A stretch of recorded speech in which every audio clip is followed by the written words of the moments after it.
we were gonna Kat has done some studying, on a philosophy paper here, of the New Age calendar, and as we know, Yes, I have.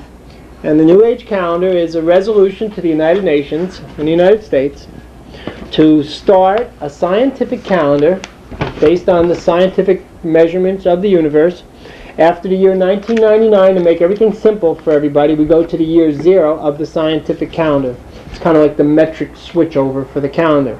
The main reason we're doing this is because the high rabbis have not blessed the Christian calendar, and they have told us that they will not bless the Christian calendar because the AD calendar is based on the birth of a Hebrew, and the Hebrew Torah teaches that calendars are not to be based on people's birth dates, but on the science of what time is. So there's a bit of irony in that calendar, considering it's based on a person whose philosophy was not to have a calendar based on birth dates of people.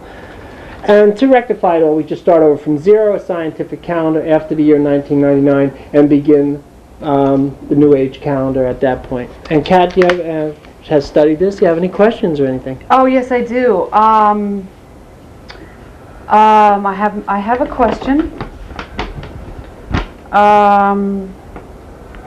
I have many questions, like I'm sure all our viewers have questions on this. This is the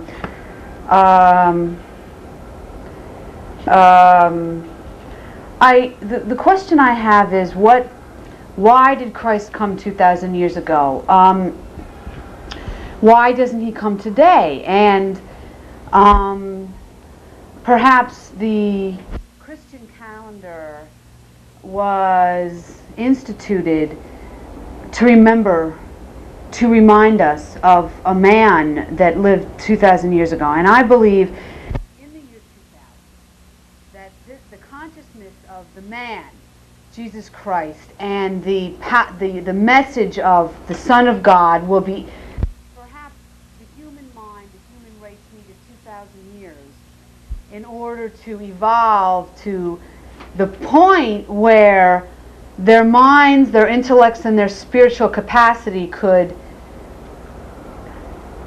support, the theory of a Son of God.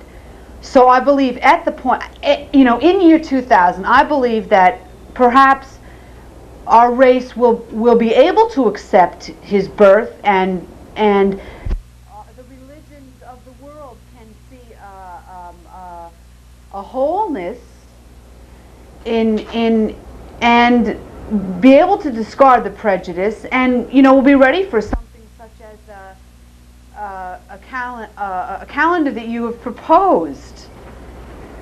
So You're right there, Amy? That's what happens She fell when asleep. cameras Come on, get audience, quiet. wake up. This is the best part. We're just getting to the good part now. Everybody wake up. Even the camera person fell asleep on that. Now, So- Kat, I feel as though it's a supportive kind of a question, meaning that I'll hold the microphone. Meaning that Please do. that Christ himself was a Hebrew and a believer in the Torah, and the Torah did teach that calendars are to be based on the science of what time was. But a very important fact is that King David, who is the everlasting king as far as the Hebrews are concerned, never started a calendar on his birth date, or would have never suggested to, because he knew the teachings of the Torah strictly stated that calendars are to be based on the science of what timekeeping is. And that Christ, who was a circumcised Hebrew, would never have gone against the Torah in any way. And What is the Torah? the Torah For is those of us who it's what we would call the Old Testament, or the earlier books of the Bible, which the book of Leviticus give the would that be laws. Old Testament? Yeah, the Deuteronomy, etc., etc. There's 5 of them. First 5 books of the Bible. The first 5 books of the Bible. The Torah. And as a matter of fact, on page 1 of the Bible, which is quoted on the little pamphlet we see here, it says, God said, "Let there be light, and let the lights in the firmament of heaven be used for keeping track of days, months, years, and seasons." Now, this is the most interesting part of the literature that Phil gave me. And I would love for him to speak a little bit more about that paragraph, because I wasn't aware that was actually in the Bible. And I am a believer in the Bible. Okay, well that is the reason that King David and King Solomon never started a calendar on any man's birthday, including Moses and Elijah and the prophets, was because